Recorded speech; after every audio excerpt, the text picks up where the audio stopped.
As the children of Israel settled into the new land, each tribe was apportioned an area to live in. The Levites, however, were not allocated any territory, for their inheritance was their responsibilities in the tabernacle services. But they were given 48 cities, 6 of which were unique and had a special purpose.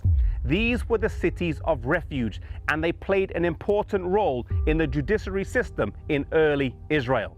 The Levites would establish and maintain these cities and preside over them as the judicial authorities. These cities were to be divided evenly, with 3 on each side of the River Jordan. The purpose of these cities was to provide refuge in a disputed case for anyone where manslaughter occurred. If someone committed intentional murder, then this wouldn't cover them. They still had to pay the price for their crimes. But if someone died at the hand of another and it wasn't intentional, or it was an accident, then the accused could find refuge in one of these cities.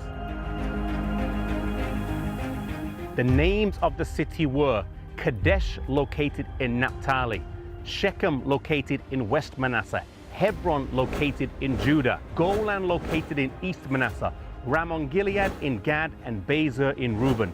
The roads to the city of refuge needed to be well maintained to provide a smooth passage for the fugitives, and the signposts along the way needed to be well marked, bearing the words Miklat, or refuge. If someone was running to the city of refuge and they were being chased, and they needed to know which direction to take, they had to be able to read the sign very quickly. Once the perpetrator arrived at the gates of the city, they were to plead their case to the elders of the city, who would then admit them and offer them asylum. If someone came to the gates demanding the blood of the accused, the elders of the city were not allowed to give them up. They were protected inside the city. The offender would live in the city until their trial before a gathered assembly. If the high priest ruled in their favor, then they could stay in the city and live there until the death of the high priest, after which they could return to their home. They were safe as long as they stayed within the confines of the city.